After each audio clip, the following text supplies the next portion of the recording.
Binigyan din ng ilang mambabatas ang halaga ng transparency sa investigasyon sa maanumalyang flood control projects. Kaya sinusulong nilang buksan sa publiko ang hearings ng Independent Commission for Infrastructure.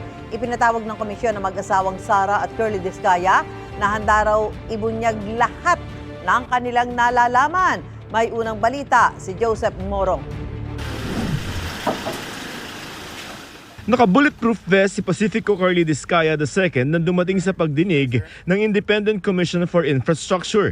Naroon din ang asawa niyang si Sara Discaya. Morning, ma'am.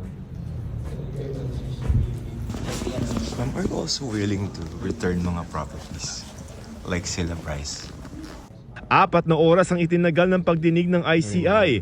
Sa mga pagdinig ng Senado, inamin ng mag-asawang Discaya na nagbibigay sila ng komisyon sa mga politiko at mga taga-DPWH kapalit ng pag-award sa kanila ng kontrata.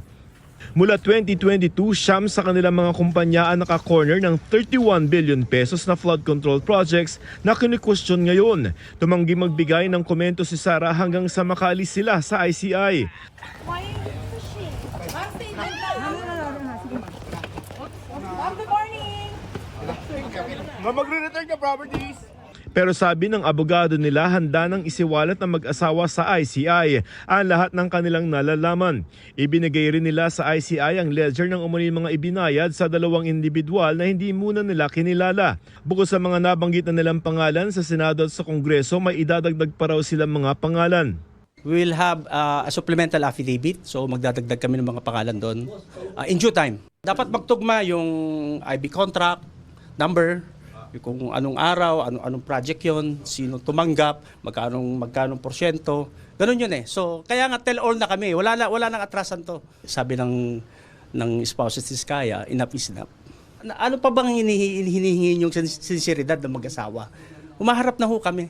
Lahat ho, binibigay na ho namin. May mga information that we have to verify as usual because as I mentioned before, kailangan talaga suriin at saka i-review ng mabuti yung mga information na sinishare nila o binibigay nila sa commission.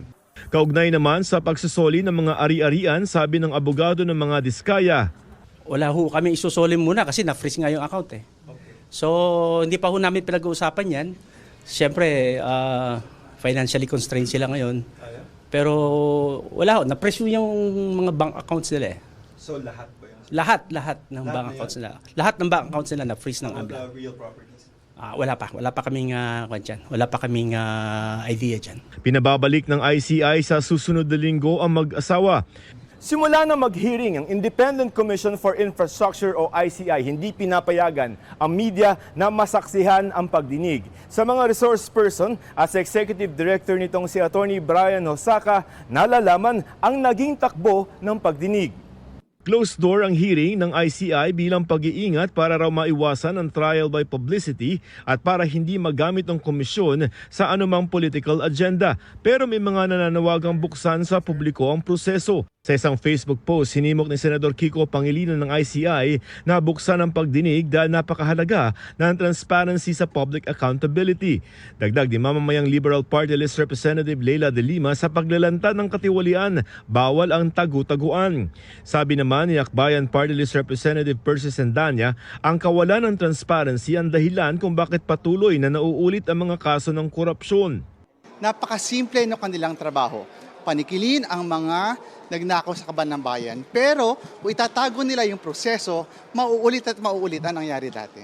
Hinihingan namin ang reaksyon dito ang ICI. Ang Malacanang naman hindi raw makikialam kung mananatiling pribado o isa sa publiko ng ICI ang kanilang mga pagdinig. Sa talumpati ni Pangulong Bongbong Marcos sa mga bagong opisyal ng League of Vice Governors of the Philippines, binigyan din niya na dapat matapos na ang kasakiman at pang-aabuso sa kapangyarihan. Ladies and gentlemen, amidst the challenges affecting our institutions, we must remain firm, uncompromised, and united in fighting corruption.